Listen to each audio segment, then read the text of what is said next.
Hi guys, I'm Megan Lane, the intuitive actress, and happy Soulful Saturday. Soulful Saturday is the videos where I go into deeper life things and talk about things that have been on my mind or that I'm seeing a lot in my readings, that I'm seeing with clients and friends. Today's topic is about intuition. Are you crazy or are you crazy intuitive? This is about following your life's passion and doing things that other people might not think are very practical or that make any sense to them. One of the things I've noticed is when people really want to do something that's alternative or passionate or go into something that's not a 9 to 5, accountant type of profession, a lot of people, you may be hit with a lot of resistance. I have gotten a double whammy in my life because I have become a professional intuitive as well as a professional actress, singer, dancer, so mostly acting. And it's crazy because I've never made more money or been more happy or abundant than when I did the alternative stuff. When I really embraced these bizarre, passionate paths, I moved to some of the toughest places to live competitively. I've done better than I ever had before. I made more money than I ever did at a shitty day job that I hated or an office job. Or I did a lot of different kinds of jobs. In fact, I may have to put below in the comments a bunch of different types of jobs I've done throughout history, because I think it's funny how many kinds of day jobs I had. So it's not like I hadn't tried other things. I've never been happier than when I have been in my passion. But when you get, an idea in your head that's a little different or a little wild or never has been done quite this way, that's called entrepreneurship. That's called ingenuity. But other people call it dangerous and reckless and maybe not logical or practical. And I'm telling you, this is coming from a place of their fear. That is them putting their fear onto you. They may be doing it for nice reasons, like trying to protect you, protect your heart, protect your ego from being disappointed or hurt or failing. But the thing is, you've got to be able to fail in order to succeed, right? You have to be willing to try it and go for it and see what's possible. When I was about to move to Los Angeles, this is one that really was clear. I was met with so much resistance from so many people. Some of them just didn't want to lose me, which, I understand that, but it wasn't helpful. I was like, okay, I'm going to go do this now. I've always wanted to. I've been waiting for the right moment. And it becomes very clear sometimes the universe helps you out, because right around the time I really wanted to move here, but I was really scared, all of the companies I worked for, aside from my own business, laid everybody off. Or they eliminated my position in every single one. And it wasn't just me, it was the whole company across the board. And that was 3 or 4 jobs. Heineken pulled out of, I worked for as a Heineken promo model and field manager. They pulled out. ACL Live, the concert venue, got rid of the VIP hostesses. Whatever they were called.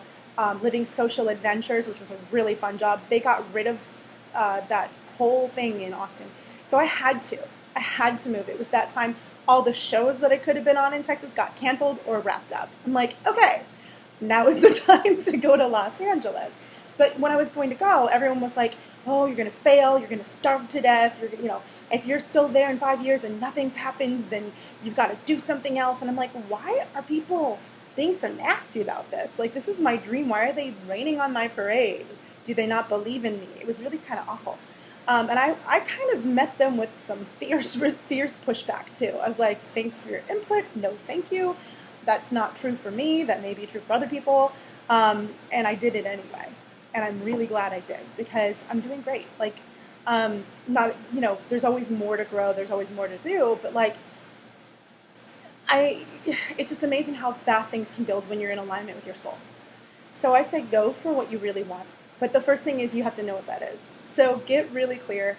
Easier said than done. This is about getting honest with yourself, the hard thing, sorry, my face keeps itching.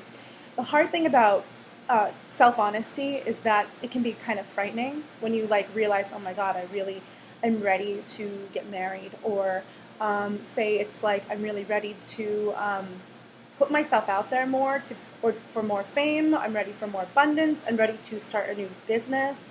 I'm ready to move somewhere exotic or I've never been before. I'm ready to take a risk. I'm ready to work on my financial responsibility so I can build a bigger dream.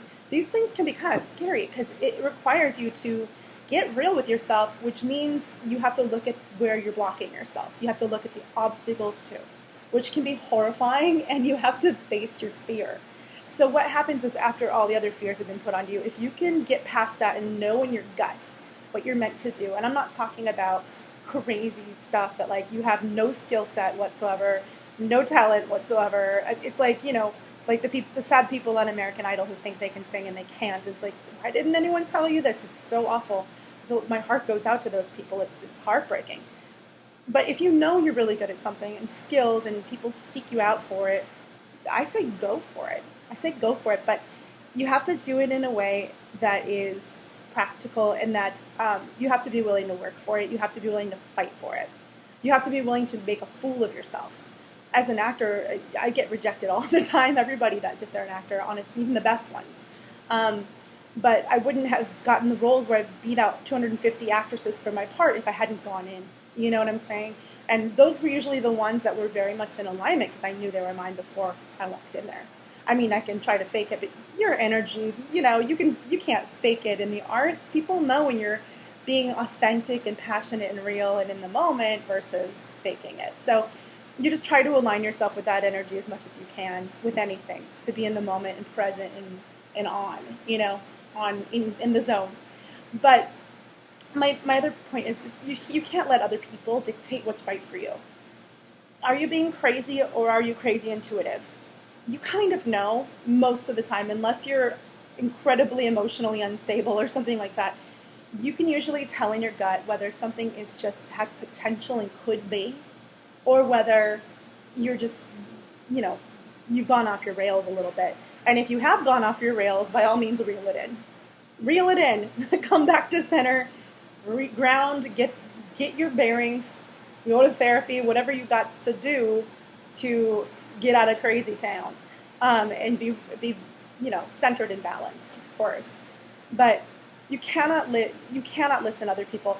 Half of the things that I heard as warnings whenever I've wanted to do something wild, like open my psychic business, like I was a tarot card reader as a hobby starting at 14, so that's how it all evolved into this, as well as acting. I've been acting and performing since I was little. It went dance, musical theater, straight theater, film, and commercials and all that, and voiceover. It just keeps going. You just you start somewhere and it keeps evolving naturally. So anyway, a lot of the things when I say I want to do something that seems a little out of the ordinary or like it's a risk involved or like it's different, a lot of people will tell me don't do that because they'll tell me a story about somebody else or about themselves. And the thing is, you aren't somebody else or their friend or them. If it feels right to you, it may be right for you. Like, you may have better luck than they do. Like, thank God I didn't know what a big deal my Texas agent was. I loved her. She was amazing. Thank goodness I didn't know when I walked in there. I would have been so nervous. But all the stars aligned for me to get with her, and it was easy, and it was the first meeting, and it was almost sign on the spot kind of thing. It was like next day. And I canceled all my other meetings. I just knew it was right in my gut. And my gut is usually correct. Yours is too. You just have to ask yourself, am I like overthinking? Am I up in my head freaking myself out and really blocking what I really want in life? Or am I listening to my intuition? Intuition, your head and your heart will duke it out. That's pretty normal. If your head and your heart are like, doing different things, listen to your gut feeling. Do you have a good feeling in general? Do you feel like you're being magnetically pulled towards something that's good for you? Don't run away. Do it. Go for it. If you feel like it's no good for you, then do run away. If you know it's no good for you, you'll know. You will just kind of know. And that is like the addiction drug, like a drug thing. And not the excitement, happy, I feel like it could be good, but I'm talking myself out of something thing. It's more like that I know that I'm going down a dark alley and I shouldn't be here. It feels dangerous. It's a different kind of feeling, and most people know the difference. So I've been long-winded today, so I'm going to wrap it up. So my point is, if you want to do something that's different, that's a little bit brave or entrepreneurial or alternative or balls to the wall, crazy, go for it. Do it. Just because that's somebody else's story does not mean it's going to be yours. You can have everything you want. Yeah, everything you want. Everything. And you can have those things in balance. It's just going to take some growing up and some risk taking on your part too. Be willing to learn, be willing to take criticism, be willing to realize where you're sabotaging yourself, and you will be fine. All right, guys, that is it. Take care. Be sure to like and subscribe, and I'll talk to you later. Bye.